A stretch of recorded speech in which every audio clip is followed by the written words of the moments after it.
Assalamualaikum warahmatullahi wabarakatuh. Bagaimana kabar teman-teman hari ini? Semoga baik semua ya. Alhamdulillah. Perkenalkan, nama saya Dia Wulandari dengan NIM yang tertera tersebut, Prodi Farmasi 1A. Video ini saya buat sebagai pemenuh tugas kuliah saya, yaitu AIK. Materi yang akan saya sampaikan yaitu makna dari kalimat la ilaha illallah. Ini kita langsung aja ke videonya ya. Oke. Materi yang akan saya bahas kali ini adalah makna kalimat la ilaha illallah. Seperti yang saya sudah tuliskan, kalimat la ilaha illallah mengandung dua makna, yakni makna penolakan segala sesembahan selain Allah, apapun itu bentuknya, dan makna menetapkan bahwa satu-satunya sesembahan yang benar hanyalah Dia semata. Berkaitan dengan kalimat ini, Allah Subhanahu wa Ta'ala berfirman, "Maka ketahuilah, ilmuilah bahwasannya tidak ada sesembahan yang benar selain Allah Subhanahu wa Ta'ala." Dalam Al-Quran Surah Muhammad ayat 19. Berdasarkan ayat di atas, memahami makna syahadat adalah wajib hukumnya dan mesti didahulukan daripada rukun-rukun Islam lainnya.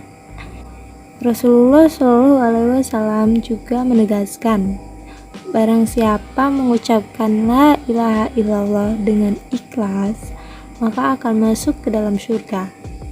Hadis riwayat Ahmad. Yang dimaksud dengan ikhlas di sini adalah memahami, mengamalkan, dan mendakwahkan kalimat tersebut sebelum yang lainnya. Rasulullah sendiri mengajak paman beliau, yaitu Abu Talib, menjelang detik-detik kematiannya dengan ajakannya, "Wahai pamanku, ucapkanlah la ilaha illallah, sebuah kalimat. Aku akan menjadikan ia sebagai nutfah di hadapan Allah Subhanahu wa Ta'ala." Akan tetapi Abu Talib enggan untuk mengucapkan dan ia meninggal dalam keadaan musyrik. Selama 13 tahun di Mekah, Nabi Muhammad SAW mengajak orang-orang dengan perkataan beliau, "Katakanlah la ilaha illallah." Kemudian orang-orang kafir menjawab, "Beribadah kepada sesembahan yang satu tidak pernah kami dengar dari orang tua kami." Orang Quraisy pada zaman Rasulullah sangat paham makna kalimat tersebut, dan barang siapa yang mengucapkannya tidak akan menyeru atau berdoa kepada selain Allah. Dan itu satu syarat-syarat la ilaha illallah. Bersaksi dengan la ilaha illallah harus dengan tujuan 7 syarat. Tanpa syarat-syarat itu, kesaksian tersebut tidak akan bermanfaat bagi yang mengingkarkannya. Secara singkat, 7 syarat itu ialah: 1. Ilmu, 2. Yakin, 3. Qabul, 4. Inqiyah, 5. Ikhlas, 6. Syidik, dan 7. Mahabbah. Mari kita bahas satu-satu di slide selanjutnya. Next. Yang pertama, syarat pertama adalah ilmu, yang artinya memahami makna dan maksudnya, mengetahui apa yang ditiadakan dan apa yang ditetapkan, serta menafikan ketahuannya tentang hal tersebut. Dalam Quran Surah Az-Zukhruf ayat 86, "Dan sesembahan-sesembahan yang mereka sembah selain Allah Subhanahu wa Ta'ala tidak dapat memberi syafaat. Akan tetapi orang-orang memberi syafaat ialah orang yang mengakui hak tauhid dan mereka yang meyakininya." Maksud dari surah tersebut adalah orang yang bersaksi dengan kalimat la ilaha illallah, memahami dengan hatinya yang diikrarkan oleh lisannya seandainya ia mengucapkannya, tetapi tidak mengerti apa maknanya. Maka persaksian itu tidak sah dan tidak berguna. kita masuk pada syarat kedua, yaitu yakin. Orang yang mengikrarkannya harus meyakini kandungan kalimat la ilaha illallah itu. Manakala ia meragukannya, maka sia-sia belaka persaksian itu. Allah Subhanahu wa Ta'ala pernah berfirman, sesungguhnya orang-orang yang berfirman hanyalah orang-orang yang beriman kepada Allah Subhanahu wa Ta'ala dan Rasulullah Shallallahu Alaihi Wasallam. Kemudian mereka tidak ragu-ragu. Quran Surah Al-Hujurat ayat 15. Kalau ia ragu, maka ia menjadi munafik. Nabi Muhammad Shallallahu Alaihi Wasallam bersabda, siapa yang engkau temui di balik tembok kebun ini, yang menyaksikan tiada ilah selain Allah Subhanahu wa Ta'ala, dengan hati yang meyakininya, maka berlah kabar dengan gembira balasan surga. Hadis riwayat Al-Bukhari. Maka siapa yang tidak meyakininya, ia tidak berhak masuk surga. Masuk pada syarat ketiga, yaitu qabul atau menerima. Yang dimaksud menerima di sini adalah menerima kandungan dan konsekuensi dari kalimat la ilaha illallah, menyembah Allah semata dan meninggalkan ibadah kepada lainnya. Siapa yang mengucapkannya tetapi tidak menerima dan menaati, maka ia termaksud orang-orang yang difirmankan Allah Subhanahu wa Ta'ala dalam Al-Quran Surah Asy-Syaffat ayat 35-36 yang berbunyi, sesungguhnya mereka duhara apabila dikatakan kepada mereka, la ilaha illallah, tiada Tuhan yang berhak disembah selain Allah.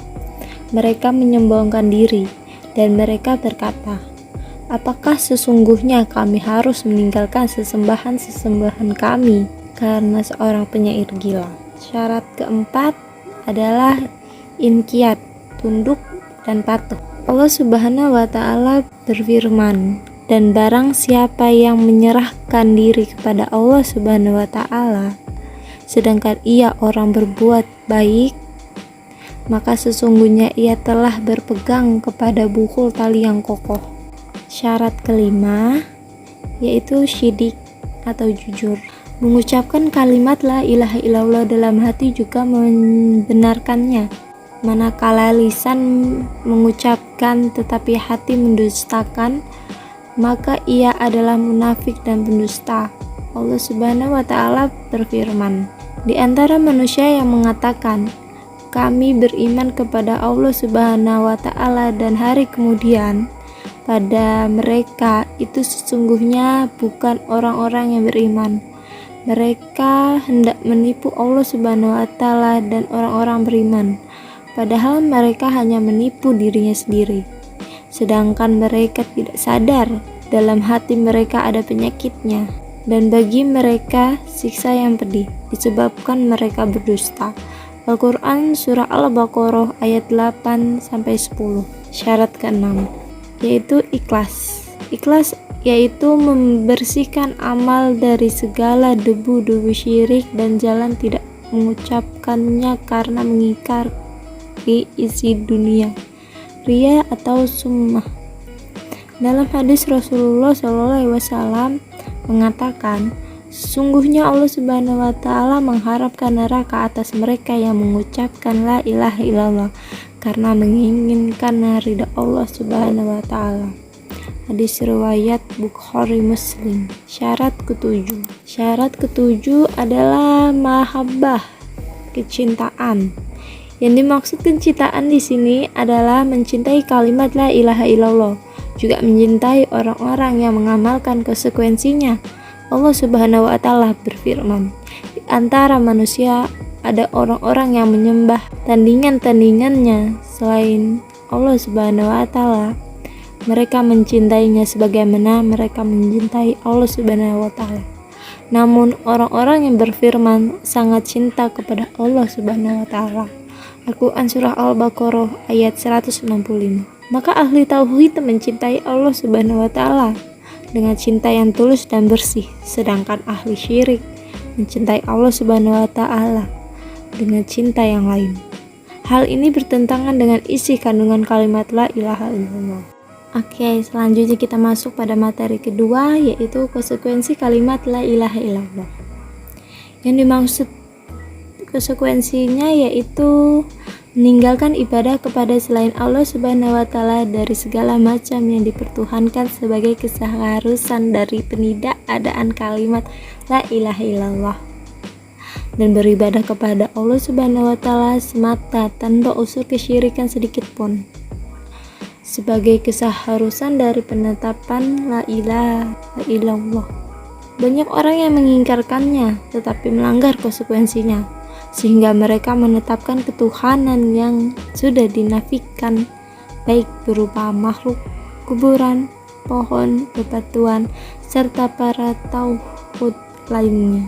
Dengan kata lain, orang tersebut mengamalkan apa yang diperintahkan Allah Subhanahu wa Ta'ala, menjauhi segala yang dilarangnya. Yang dimaksud di sini yaitu tidak ada yang disembah selain Allah, hanya cukup percaya dan cinta kepadanya agar kita menjadi orang-orang yang beriman. Itu saja pembahasan dari saya. Mohon dimaafkan jika ada salah kata dan salah ucap. Semoga penyampaian dari saya bisa bermanfaat untuk teman-teman semua. Assalamualaikum warahmatullahi wabarakatuh.